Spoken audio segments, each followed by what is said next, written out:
రాజస్థాన్లో ప్రసవం కోసం ఆసుపత్రికి వెళ్లిన మహిళలు కొన్ని రోజులకే ప్రాణాలు కోల్పోయారు.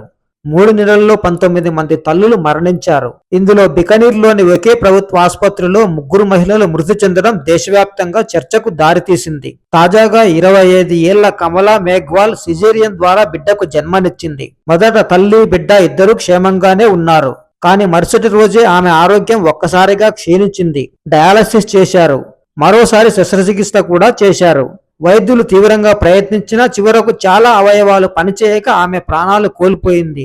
అయితే బిడ్డ మాత్రం క్షేమంగా ఉంది. ఆందోళన కలిగించే విషయం ఏమిటంటే అదే ఆసుపత్రిలో కొన్ని రోజుల వ్యవధిలో ఇంకా 2 మహిళలు కూడా ప్రసవం తర్వాత ప్రాణాలు కోల్పోయారు.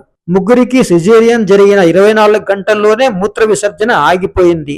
ఆ తర్వాత కిడ్నీ సమస్యలు, శరీర అవయవాలు పనిచేయకపోవడం, చివరకు మరణం. ఈ ఘటనలు వైద్య వర్గాన్ని కలవరపెడుతున్నాయి. ఇప్పుడు ఈ సమస్య ఒకే ఆసుపత్రికి పరిమితం కాలేదు. గత 3 నెలల్లో రాజస్థాన్ వ్యాప్తంగా 19 మంది మహిళలు మరణించారు.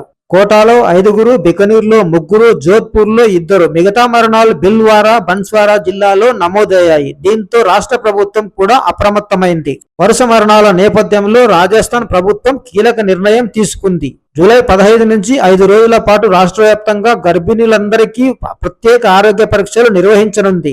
రక్తపోటు, షుగర్, రక్తహీనతకు సంబంధించి పరీక్షలు చేయనున్నారు. వారి ఆరోగ్యాన్ని నిరంతరం పర్యవేక్షించనున్నారు. ఇప్పుడు అందరి ప్రశ్న ఒక్కటే, ఈ వరుస మరణాలకు అసలు కారణం ఏమిటి? వైద్య నిర్లక్ష్యమా లేక ఇంకేదైనా వైద్య సమస్య? దీనిపై దర్యాప్తు కొనసాగుతుంది. అయితే ఒక్క విషయం మాత్రం స్పష్టం, ఒక తల్లి ప్రాణం ఒక కుటుంబానికి ప్రపంచం లాంటిది. ఇలాంటి విషాదాలు మళ్లీ జరగకుండా చూడాల్సిన బాధ్యత ప్రభుత్వానిదే.